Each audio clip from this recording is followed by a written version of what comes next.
얼마 전에 저희의 속한 나라 대한민국의 정권이 이제 바뀌었습니다. 정권이 바뀌었다는 건 여러 가지 많은 의미를 던지죠. 여당과 야당이 바뀌게 됩니다. 청와대의 주인이 바뀌게 됩니다. 청문회와 같은 곳에서는 공격과 수비의 어떤 입장이 정말 극과 극으로 이제 달라지게 됩니다. 축구를 하다 보면 축구는 모두가 다 마주보고 경기를 합니다.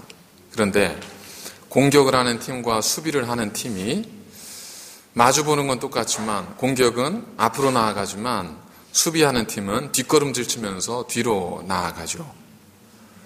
야구에서 보면 공격할 때는 방망이를 들고 수비할 때는 글러브를 들게 됩니다. 그러니까 내가 지금 공격할 때인가 방어할 때인가 내가 나아갈 때인가 멈출 때인가 이것에 따라서 우리가 해야 될 모습과 우리의 자세와 우리의 태도가 달라질 수밖에 없다는 겁니다. 계절을 따라 자연도 옷을 갈아입듯 우리도 때에 따라 그 때에 맞는 우리의 삶의 모습, 마음과 태도와 자세 이것이 필요할 수밖에 없다는 겁니다. 예수를 잡아 끌고 대제사장집으로 들어갈새 오늘 본문에 이렇게 시작이 되고 있습니다. 그런데 얼마 전만 하더라도 예수님께서 말씀하신 것처럼 그들은 예수님께서 성전에서 말씀을 전하고 가르칠 때에도 예수님 몸에 손조차 대지 못했습니다. 그런데 불과 며칠 사이에 그들이 예수님 앞에 와서 예수님을 체포하고 끌고 갑니다. 그 사이에 무슨 일이 있었을까요? 예수님께서 그 사이에 갑자기 어떤 중대한 범죄를 저질렀나요? 그러지 않습니다. 주님께서 말씀하셨던 지난주의 마지막 절이 우리에게 그 실마리를 줍니다. 지금은 너희 때요 어둠의 권세로다. 그렇습니다. 때는 그들이 바꾼 것이 아니라 스스로 바꾼 것이 아니라 하나님께서 정하시고 계획하신 그 때에 따라 우리는 그저 그렇게 살아가고 있다는 겁니다. 물론 그 때에 우리가 무엇을 선택하고 어떻게 살아가느냐 하는 것은 저희들의 전적인 선택에 달려 있습니다. 전도서에도 보면 전도서 3장 1절에 범사의 기한이 있고 천하만사가 다 때가 있다라고 말씀합니다. 그렇게 하신 이유에 대해서 전도서 기자는 이렇게 마무리를 짓습니다. 하나님 이같이 행하심은 사람들이 그의 앞에서 경외하게 하려 하심인 줄을 내가 알았도다. 그러니까 하나님께서 우리로 하여금 모든 것을 때를 두시고 때로는 울 때와 웃을 때, 나아갈 때와 멈출 때, 그리고 올라갈 때와 내려갈 때 이와 같은 각기 다른 때를 두셔서 우리로 살게 하신 이유는 단 하나입니다. 우리로 하여금 그 장래의 일을 알지 못하게 함으로 우리를 온전히 하나님만을 경외하게 하기 위함이라는 겁니다. 그래서 형통한 날에는 기뻐하고 곤고한 날에는 뒤돌아보아라 하고 하는 그러한 전도자의 권면이 오늘 우리에게도 여전히 의미 있는 말씀으로 전해지고 있습니다. 형통할 때 모든 것이 잘 풀릴 때 기뻐하고 감사하면 됩니다. 그렇다면 그렇지 않을 때 내 뜻대로 되지 않고 곤고함이 찾아올 때 과연 우리는 어떻게 하는가 하는 것과 함께 과연 지금은 어느 때일까 하는 것이 이제 우리가 생각해 보아야 할 중요한 요소입니다. 지금 과연 어느 때일까요?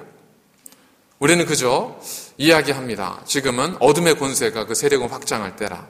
틀리지 않습니다. 그런데 IMF 때에도 보면 어떤 사람은 IMF 때문에 건물을 팔았지만 어떤 사람은 건물을 사기도 했습니다.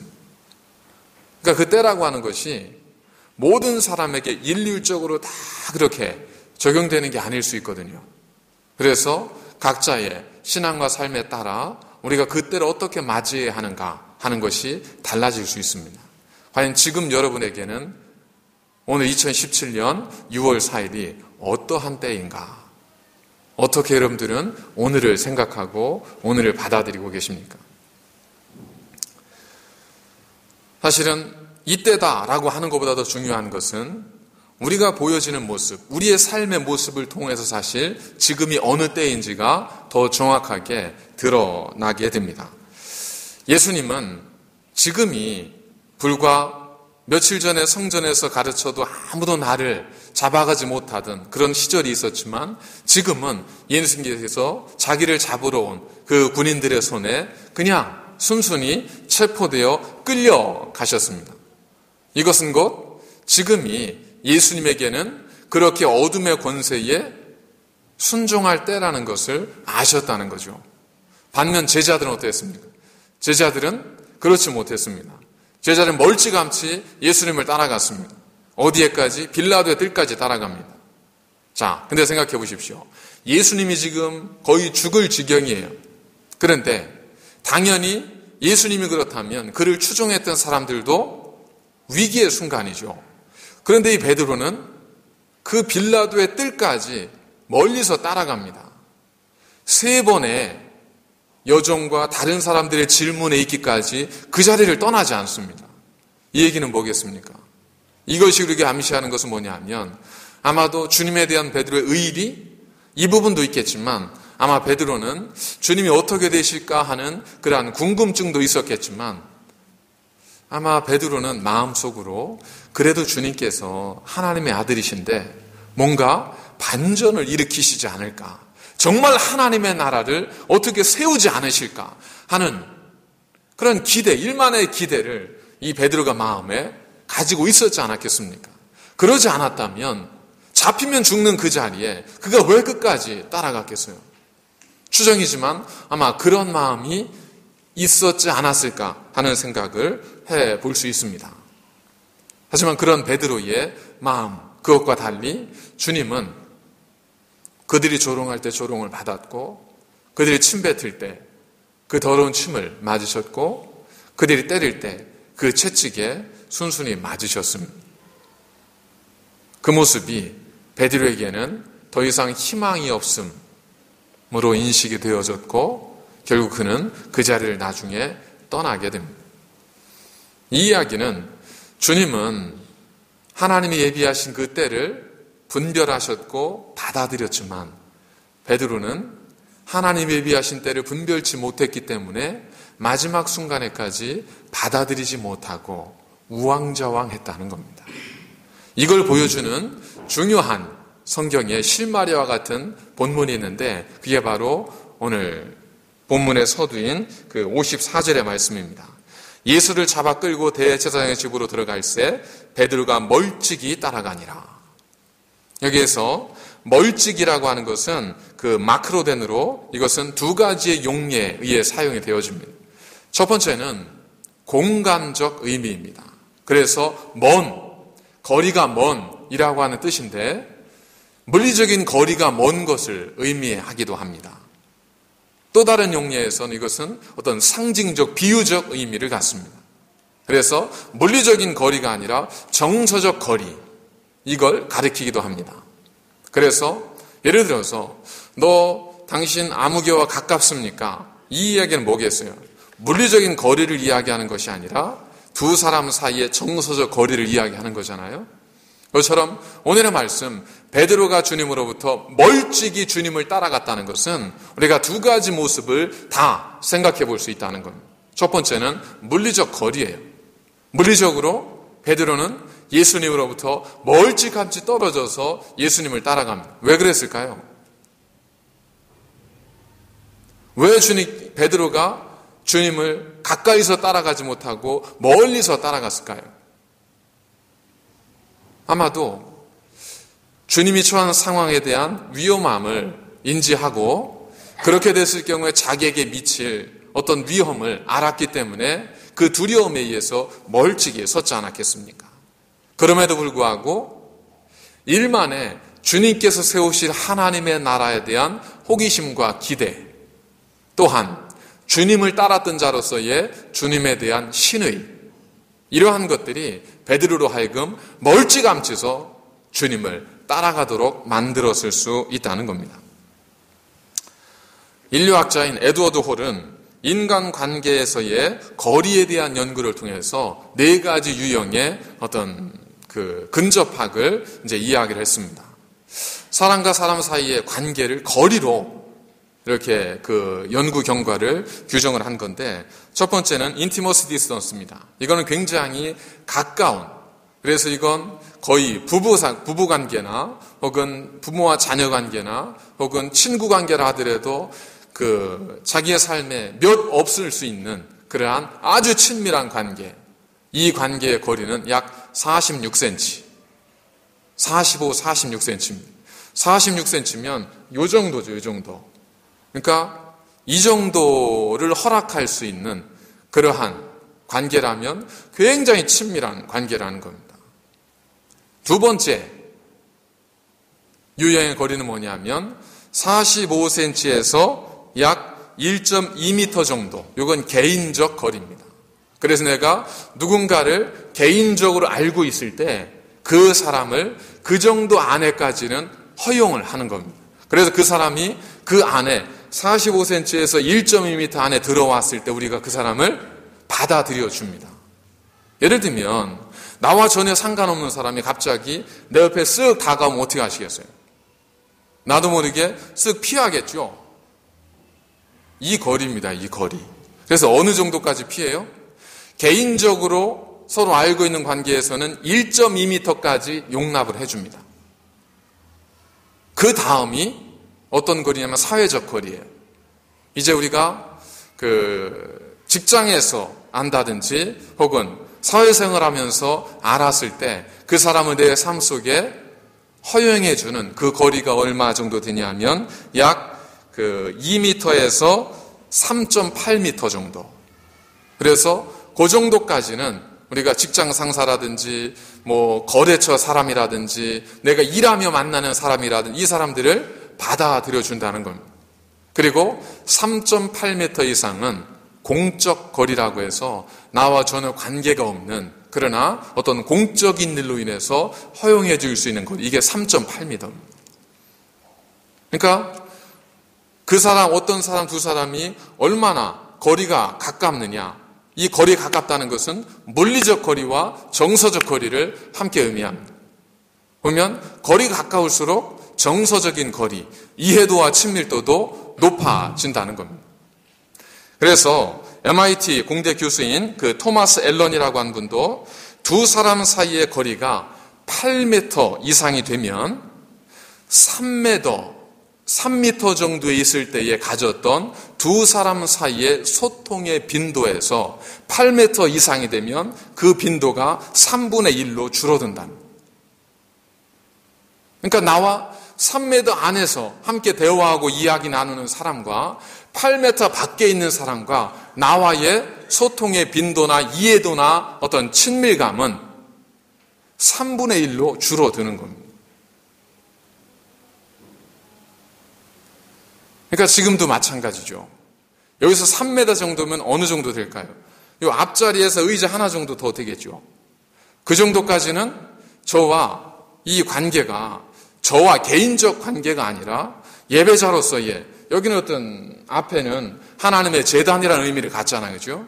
그러니까 이 하나님의 제단, 그리고 하나님의 제단이라고 하는 어떤 주는 거룩함과 부담감, 이것에서 한 3m 정도 되면 그 거리는 그 거리에서 갖는 사람들의 이해도와 8m 정도 되면 저 끝자리 정도 되겠죠. 저분들이 갖는 이해도와는 그 수준이 3분의 1이 앞자리가 높다는 겁니다. 제 이야기가 아니라 이건 학자들이 연구를 통해서 발표한 내용입니다. 자, 그러면 친하기 때문에 자주 만날까요? 자주 만나기 때문에 친하게 될까요?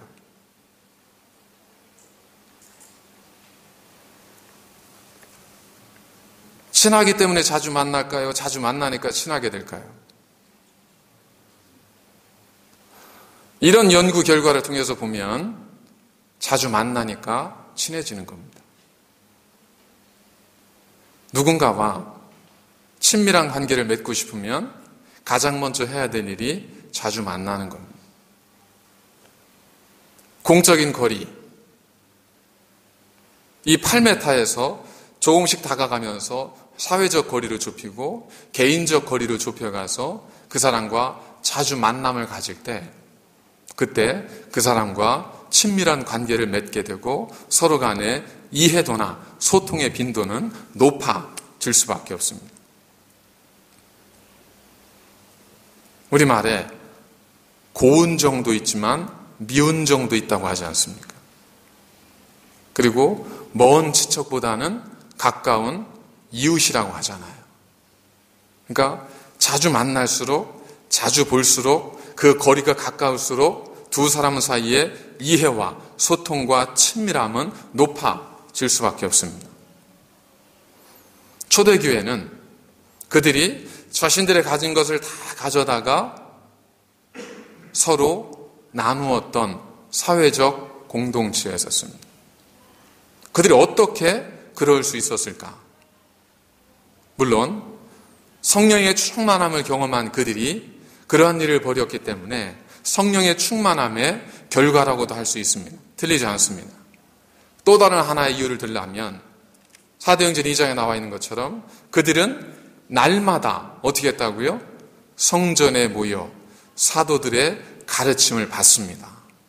교제합니다. 집에서 식사를 나누었습니다. 그들의 특징은 날마다 만났다는 겁니다. 다른 말로 하면 자주 만났습니다. 자주 만나니까 어떻게 돼요? 자주 만나다 보면 때로는 좀 이런 갈등도 생기기도 하지만 자주 만나다 보면 서로 간의 이해도와 친밀도가 높아져 가기 때문에 소통이나 관계는 깊어질 수밖에 없습니다. 각 가정도 마찬가지지 않습니까? 형제자매 간에 자주 만나는 가정은 대화가 잘 되고 서로 간에 상황과 사정을 잘 이해하지 않습니까? 그저 명절이 되었을 때 한두 번 정도 연락하고 만나는 관계는 가족이니까 사실 만나는 거지 서로에 대한 이해도나 서로에 대한 친밀도는 어쩔 수 없이 이게 멀잖아요. 오히려 그렇게 만나는 가족들보다 매주 만나고 더 자주 만나는 내 이웃들, 교우들이 우리들 간에 더 서로 간의 사정을 알고 속 깊은 이야기를 알고 서로 위로가 되는 경우들이 얼마나 많습니까? 그래서 보면 결국 되는 집은 어떤 집이에요? 되는 집은 자주 만나고 자주 모이고 자주 대화를 나누는 집입니다. 반대도 마찬가지죠. 결국 자주 만나는 것이 중요합니다. 자주 만나야 친해집니다. 자주 만나야 서로를 이해하고 알 수 있습니다. 공적인 거리를 유지해서는 서로 간에 깊은 이해와 관계를 맺을 수 없습니다. 하나님께서 왜 교회를 공동체로 만드셨는가? 그 이유가 바로 여기 있습니다. 난 인터넷을 집에서 설교 드리면서 나는 신앙생활할 수 없을까? 예. 그럴 수도 있을 수는 있겠으나 그것은 하나님께서 원하시는 방법은 아닙니다. 하나님께서 제정하신 교회의 모습은 아닙니다. 하나님은 우리가 같이 모이기를 원하셨습니다. 하나님 우리가 자주 모이기를 원하세요. 하나님 서로가 자주 만나기를 원하세요. 하나님 서로가 자주 대화하기를 원하십니다. 신앙생활에 있어도 마찬가지입니다. 구약시대 성전신앙이라는 것이 있죠. 다윗이 헤브론에서 수도를 예루살렘으로 옮깁니다. 그리고 거기에 성전을 짓고자 했지만 그가 짓지 못하고 아들 솔로몬이 짓죠. 그래서 예루살렘 성전이라고 하는 말이 지금까지 이어지게 되죠. 사람들은 그 거룩하게 세워진 성전, 그 성전을 보면서 하나님을 생각합니다. 하나님의 임재가 있음을 기억합니다. 그래서 그 성전을 보면서 그 성전에 와서 예배를 드리면서 하나님을 만났습니다. 멀리서도 시편도 한번 잘 보세요. 어떤 시인은 저 성전에 집을 지은 저 제비는 얼마나 좋을까라고 하는 시가 나오죠. 그 정도로 이 이스라엘 백성들, 유대인들은 하나님의 성전을 사랑했습니다. 그런데 문제가 생겼어요. 하나님께 성전에 계시다라고 하는 신앙에서 시간이 지나면서 하나님께서 성전에만 계시다는 신앙으로 이 성전 신앙이 왜곡이 되게 됩니다. 그래서 사람들이 성전에만 가서 하나님을 만나고 성전을 떠나면 마치 하나님이 없는 것처럼 살기 시작합니다. 예레미야 선지자를 통해서 하나님께서는 그러한 그들의 왜곡되고 잘못된 성전신앙을 책망하시고 징계하십니다. 하나님은 성전에만 계신 것이 아니라 어디에나 계세요. 그러나 분명한 것은 하나님의 성전, 교회라고 하는 것은 하나님께서 그분의 임재와 하나님의 이름을 기억하기 위해서 이 땅에 세우신 하나님의 거룩한 공간이라는 겁니다. 마치 에덴 동산에서 아담과 하와는 선악과 눈길도 주지 않아도 그를 얼마든 먹고 살 수 있었어요. 그러나 하나님께서는 선악과를 동산 가장 중앙에 두셔서 그들이 어디를 가든 지나치게 만드셨습니다. 보고 기억하게 만드신 거예요. 그걸 통해서 뭘 아는 거죠? 하나님께서 우리에게 이것을 먹지 말라고 하시는 것을 기억하는 겁니다. 그 선악과가 하나님은 아니에요. 그런데 그 선악과를 보면서 그들은 뭘 생각해요? 항상 하나님을 생각합니다. 그 선악과를 볼 때마다 그들은 더욱더 하나님을 생각하게 되고 하나님과 가까워지게 됩니다. 마찬가지입니다. 교회에만 하나님이 계시지 않습니다. 하나님은 어디에나 계십니다. 그러나 교회가 주는 그런 상징적 의미가 있습니다. 하나님의 교회는 세상 어떤 사람들에게 물어봐도 거기 하나님 예배하는 곳, 이 답이 나와요. 뭐라는 거죠? 우리는 교회를 생각하면서 항상 하나님에 대한 예배, 기도 이런 것들을 생각한다는 겁니다. 그런 교회를 우리 가까이 하고 그런 교회를 사랑한다는 것은 뭐겠습니까? 우리가 예배와 기도와 그런 말씀의 삶으로 더 가까이 나아간다는 겁니다. 교회에 와야만 하나님과 가까워지는 건 아니에요.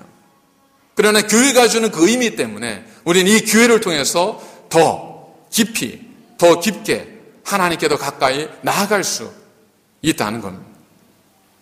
그래서 그런 의미에서 교회에만 하나님이 계시기 때문에 이게 거룩하기 때문에 이곳에서 하나님을 가까이 할 수 있다. 그것이 아니라 바로 그러한 하나님의 의미 때문에 교회를 사랑할수록 더더욱 하나님을 가까이 하게 된다는 겁니다. 누군가 하나님을 가까이 하고 싶으시면, 하나님과 가까워지고 싶으시면 이와 같이 하나님이 기념되어지고 하나님을 생각할 수 있는 어떤 것들을 가까이 하셔야 됩니다. 그 중에 우리의 가장 상징적인 것이 교회예요. 예전에는 교회가 모든 분들에게 사실 열려 있어서 지나가다가도 출근 퇴근하다가도 교회에 들어와서 컵라면 먹고 가고 이런 것이 아니라 뭐가 같죠? 지나가다 기도하고 가고 퇴근하면서 기도하고 가고 힘든 일이 있으면 조용히 와서 기도하고 가고 이런 것이 가능했어요. 그런데 이제는 우리가 이제 성전신앙의 왜곡된 모습을 보다 보니까 그것에 대한 어떤 반대적 그 급부 현상으로 하나님은 교회에만 계셔? 아니야 라는 생각 때문에 우리가 교회를 더 이상 하나님 만나는 곳을 생각하고 잘 찾지를 않죠. 그러면 정말 우리가 삶의 모든 자리에서 그러면 하나님을 기억하고 하나님께 가까이 가려고 하는가? 그것도 아니죠. 그냥 분주함에 젖어 살아가는 겁니다. 그러다가 주일이 되면 예배를 드리는 거죠. 그러나 여러분이 만일 하나님과 가까워지고 싶어 하신다면, 하나님과 더 친밀한 관계를 맺고 싶어 하신다면 하나님이 기념되어지는, 하나님을 기억할 수 있는 그것을 가까이 하셔야 됩니다.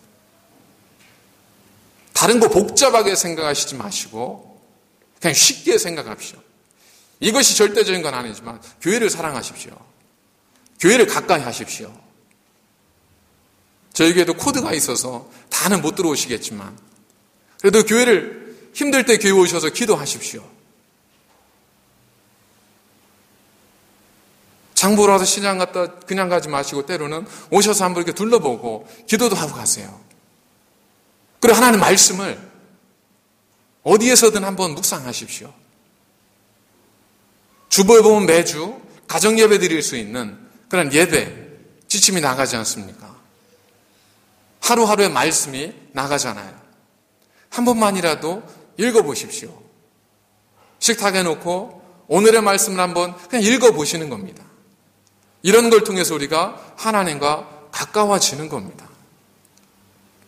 물리적 거리가 가까워질수록 정서적 거리도 가까워집니다. 이것을 앨런 곡선이라고 합니다. 앨런 곡선. 이 앨런이라는 분이 이러한 곡선을 도표로 그렸거든요.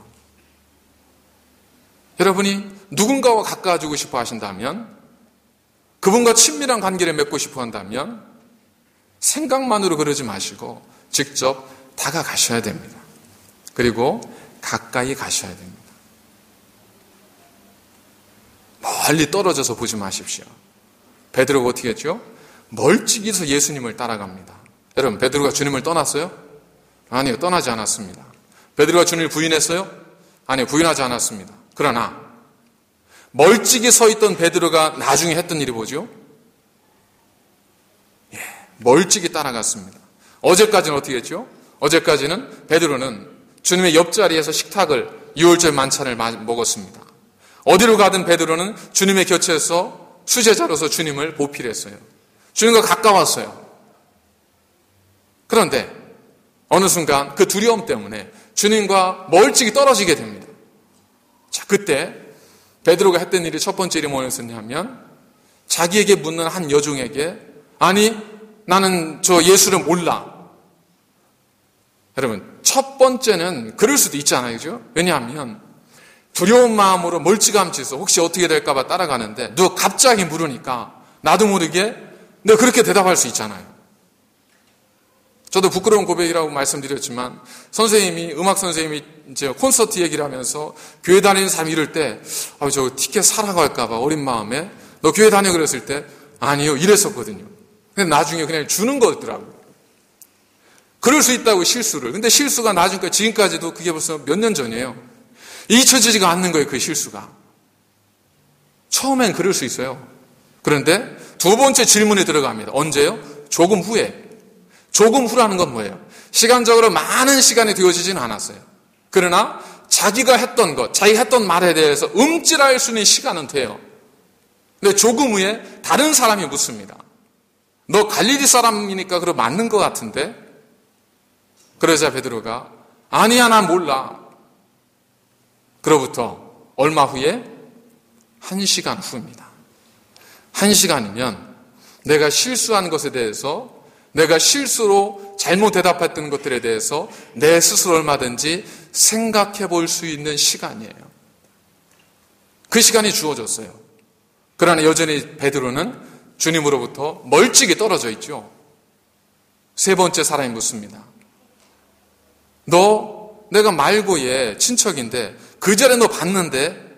그래서 예수님께, 이 베드로가 마태복음에 보면 마치 저주하듯 예수님을 부인하지 않습니까? 첫 번째는 실수였습니다. 두 번째는 인간의 연약함이죠. 세 번째는 뭐예요? 죄예요. 여러분, 실수와 죄가 어디서부터 올까요? 악한 마음에서 올까요? 아닙니다. 실수와 죄는 악한 마음에서 오는 것이 아니라 하나님을 떠난, 하나님은 멀리 떨어져 있을 때 실수가 생기고 죄가 생깁니다. 다윗이 광야에 있었지만 그가 무슨 일이든 하나님께 묻고 하나님께 여쭙고, 하나님 가야 할까요? 말아야 할까요? 하나님 멈춰야 할까요? 뛰어야 할까요? 모든 걸 다 묻습니다. 뭐죠? 하나님과 가까운 거죠. 그래서 다윗은 고백합니다. 주께서 나를 푸른 초장과 맑은 물가로 인도하시는도다. 내가 죽음의 골짜기를 지날지라도 해를 두려워하지 않을 것은 그의 지팡이와 막대기가 나를 안위하시나이다. 무슨 뜻이에요? 늘 다윗은 주님과 가까웠어요. 그런데 이제 모든 것이 다 그가 원하는 대로 이루어졌습니다. 넉넉해졌어요. 전쟁터에 자기가 나가지 않아도 싸울 만한 군사들도 많아졌습니다. 그러다 보니까 다윗이 어떻게 돼요? 자기가 있어야 될 자리에 있지 않습니다. 그리고 자기 부하들은 전쟁터에 보내서 죽음을 걸고 싸우고 있는데, 이 다윗은 어디에 올라가요? 느지막이 한적한 성 꼭대기에 올라가죠. 거기서 거닙니다. 뒷짐지고 거닐다가 뭘 봐요? 자기 부하의 아내가 목욕하는 장면을 봅니다. 여러분, 다윗을 옹호하는 것이 아니라 우리는 얼마든 어떤 면에 있어서는 실수할 수 있잖아요. 그래서 이 다윗이 이 밧세바를 보고 그 마음에 유혹을 이기지 못해서 그를 불러들입니다. 자, 여기까지는 뭐일 수 있는 거예요? 그 행위 자체가 물론 죄예요. 그런데 거기까지는 우리가 실수라고도 이해해 줄 수 있잖아요. 실수한 거죠. 내가 너무나 큰 실수를 저질렀네. 자, 그때 다윗이 만일 하나님께로 가까이 갔더라면, 아마 그가 하나님과 가까이 있는 삶을 살았더라면 아마 그는 그 실수를 통해서 무엇인가를 깨달았을 거예요. 그런데 다윗은 그렇게 자신이 범한 그 실수를 무마하려고 이번엔 어떻게 하죠? 그의 남편인 우리아를 불러들여서, 그래서 사건을 무마하려고 시키다가 이게 뜻대로 안 되니까 편지 하나를 그의 편에 들려보내서 보내지 않습니까? 편지는 뭐라고 적혀 있었죠? 너 이 편지 받는 사람을 가장 치열한 전투에 보내서 죽여라. 이 편지를 다윗이 죽어야 될 우리아의 손에 들려서 그 상관에게 보내줍니다. 결국 다윗이 우리아를 죽인 겁니다. 처음에는 실수였지만 그 실수가 나중에 뭐가 돼요? 죄가 됩니다. 죄와 실수는 우리 악한 마음에서 오는 것이 아니라 우리가 하나님을 멀리 떠나게 될 때 우리는 실수하게 되고, 그 실수를 통해서도 우리가 하나님께 나아가지 못하면 우리는 죄를 짓게 됩니다. 그리고 그 죄의 삭은 사망입니다. 반면 우리가 하나님을 가까이 하면 어떻게 될까요? 야고보서 4장에 보면 하나님을 가까이 하라. 그리하면 그가 너희를 가까이 하시리라. 하나님은 언제든 우리를 가까이 해주실 수 있는 준비를 하고 계십니다. 엘리야가 있습니다. 열왕기하 2장에 보면 엘리야가 하늘로 들러 올려가는 장면이 기록이 되어져 있습니다. 하나님께서 그를 베델로 부르셨어요. 엘리야야, 내가 너를 부를 테니 너는 베델로 가라. 예, 알겠습니다. 엘리야가 이제 하늘로 올라갈 준비를 하고 베델로 출발하는데 그 옆에 누가 따라붙어요? 엘리사가 따라붙습니다. 엘리사가. 그래서 엘리사에게 엘리야가 말합니다. 엘리사야, 내가 지금 여호와의 부름을 받아 가니 너는 여기 머물라. 그때 엘리사가 엘리야에게 뭐라고 하냐면, 여호와께서 살아계심과 당신의 영혼이 살아있음을 두고 맹세하노니 내가 당신을 떠나지 아니할지라. 참, 이런 당돌하네. 그리고 이제 가죠. 가다가 중간에 이제 그가 가르쳤던 생도들을 만납니다. 그 생도들을 만나면서 쭉 이제 유지를 전하다가, 그러다가 이 엘리야를 보고 또 이야기합니다. 나는 이제 가야 되니까 너는 여기서 이 사람들과 머물러 있으라. 그래서 엘리사가 또 이야기합니다. 여호와께서 살아계신과 당신의 영혼에 살아있음을 두고 맹세하노니 내가 당신을 떠나지 아니하리다. 야, 이거 보통 놈이 아니네. 그래 그럼. 그래서 이제 가는 거예요. 가다가 이제 마지막이 됐어요. 더 이상은 이제 데려갈 수 없는 거예요. 야, 이제는 안 되겠다. 이제 너 가라. 그랬더니 엘리사가 또 뭐라고 하냐면 똑같은 얘기를 또 합니다. 여호와께서 살아계신과 당신의 영혼에 살아있음을 두고 내가 맹세하노니 내가 당신을 떠나지 아니할 것이라. 그래서 엘리야가 뭐라고 해요? 내가 두 손 들었다. 내가 내게 무엇하여 주기를 원하니? 내가 올라가기 전에 내가 뭘 해줄까? 그러자 엘리야가 여러분들이 가장 많이 기도하는 그 기도를 엘리야에게 간청을 합니다.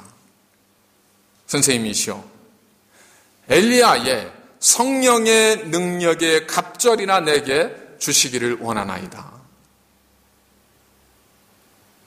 엘리야가 그 이야기를 듣고 야, 참 기특하구나 하면서 그가 하늘로 올라가면서 뭘 던져주죠?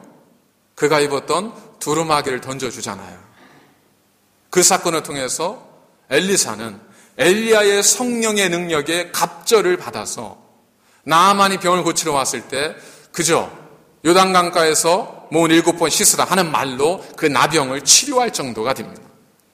만일 엘리사가 엘리야가 그토록 스승의 권위를 가지고 너 여기 있어, 너 가 그랬을 때 선생님 제가 떠나가지만 제 마음은 아시죠? 저 기억해 주세요. 이랬다면 아마 이런 일이 벌어질 수 있었을까? 아니죠. 어떻게 했기 때문에 그래요? 가까이 있었기 때문에 그래요. 마지막까지 그것을 떠나지 않았기 때문에 그럽니다. 이 물리적 거리가 이만큼 중요합니다. 떠나시면 안 됩니다. 하나님을 가까이 하셔야 됩니다. 말씀을 가까이 하셔야 되고 예배를 가까이 하셔야 됩니다. 기도를 가까이 하셔야 되고, 또 한 가지는 엘리사가 엘리야를 가까이 했던 것처럼 여러분들이 하나님과 가까운 삶이 되기를 원하신다면 하나님을 가까이 하는 분들을 가까이 하십시오. 하나님과 가까운 관계를 맺고 있는 분들을 가까이 하십시오. 그래서 그분들과 함께 대화하고 그분들과 함께 이야기를 나누십시오. 그분들이 어떤 이야기를 하는지, 그분들의 일상은 어떤지, 그분들에게 무슨 말을 해주는지 이걸 들으십시오. 그걸 통해서 배우세요. 성령의 역사는 흘러가는 역사입니다. 주님께서는 12명을 택하셨습니다. 그리고 그 밖으로 70명을 세우셨죠. 예수님께서 승천하시고 난 후에 오순절 마가의 다락방에는 70명을 넘어선 120명의 문도가 모여 있었습니다. 그들이 함께 기도했을 때 3,000명이 회개했고 5,000명이 회개했습니다. 그들이 사방으로 흩어졌을 때 로마가 무너졌고 이 땅, 온 열방에 그리스도의 복음이 전해졌습니다. 하나님의 역사는 흘러가는 역사입니다. 하나님의 역사는 번져가는 역사예요. 그렇기 때문에 12명으로 시작했던 그 하나님의 역사가 나중에 열방까지 흩어졌던 것처럼 여러분들이 하나님과 가까운 삶을 살기를 원하신다면 그 12명을 붙잡으셔야 됩니다. 내가 70명 밖에 있다면 그 70명을 붙드셔야 됩니다. 내가 120명 밖에 있다면 그 120명을 붙드셔야 돼요. 그래서 그들과 함께 그들이 어떻게 사는지, 그들이 어떻게 행동하는지, 그들이 어떻게 기도하는지 그들을 통해서 배우셔야 됩니다. 그러나 무엇보다 중요한 건 하나님께 가까이 가시는 것이 중요합니다. 어떻게? 괜찮습니다. 여러분들이 부모님께 가까이 가듯 그냥 그렇게 가까이 가시면 됩니다. 하나님 하고 부르시면 되는 거예요. 그러니까 이런 게 힘들잖아요. 그죠? 그러지 않은 것 같고. 그러니까 어떻게 해요? 처음에는 교회를 사랑하시고 교회에 자주 오시는 거예요. 그래서 하나님의 전에서 하나님의 임재하심을 느끼는 거예요. 그러다 보면 그 믿음의 성장과 영성의 기쁨을 통해서 어디에 가요? 어디에서든 어느 곳에서든 하나님을 알게 되고 하나님을 만나게 되고 하나님을 경험하게 되는 거죠. 그래서 믿음의 단계고 영적 성숙의 깊이와 단계입니다. 처음부터 나는 괜찮아. 예수님은 그 정도가 되니까 세리집에 들어가서도 거기에 은혜를 끼치죠. 그러지 않은 사람은 거기 들으면 뭐가 돼요? 오히려 죄에 의해서 유혹에 의해서 그 사람도 넘어질 수 있습니다. 그러니까 무엇보다도 하나님과 가까워지기를 원하시면, 정말 하나님을 알기를 원하시면, 천하의 만유의 주제 되신 하나님을 여러분들이 경험하기를 원하신다면 하나님을 가까이 하셔야 돼요. 하나님을 가까이 하라. 그가 너희를 가까이 하시리라. 그리고 하나님을 가까이 하는 분들을 여러분들이 가까이 하십시오. 그분들과 많은 시간을 나누세요. 그분들에게 차도 한 잔 대접해 주십시오. 당신은 어떻게 하나님을 가까이 하는지 나에게 좀 알려주세요. 어떻게 하면 내가 이렇게 뜨겁게 기도할 수 있을지 알려주세요. 대화의 시간을 많이 가지십시오. 그러면 자연히 여러분도 하나님과 가까워지십니다. 그리고 하나님을 가까이 하는 자에게는 하나님께서 놀라운 하나님의 능력과 그의 은혜로 채워주십니다. 다윗은 어디 가든지 두려워하지 않았습니다. 왜요? 그건 하나님과 가까운 관계를 맺고 있었기 때문에 그렇습니다. 여러분의 자녀가 다윗처럼, 솔로몬처럼, 요셉처럼, 엘리야처럼, 엘리사처럼 그렇게 능력 있는 삶을 살기 원하신다면 여러분들의 자녀와 하나님을 가까이 만나게 해주십시오. 그 길은 곧 여러분이 하나님과 먼저 가까워지셔야 됩니다. 그래야 여러분들의 자녀와 모든 분들이 하나님과 가까워질 수 있습니다. 세상에서 하나님과 가장 가까운 교회, 세상에서 누구보다 하나님과 친밀한 교회, 그런 교회가 새날교회가 될 수 있다면 아마 우리는 먹지 않아도 배부르지 않겠습니까? 그런 새날교회와 여러분들의 가정 되시기를 주의 이름으로 간절히 축원을 드립니다. 기도하시겠습니다. 거룩하신 아버지 하나님, 하나님과 가까워지며 하나님을 알기를 원합니다. 우리의 지혜로는 깨달을 수 없는 하늘의 큰 비밀과 뜻을 깨닫기를 원합니다.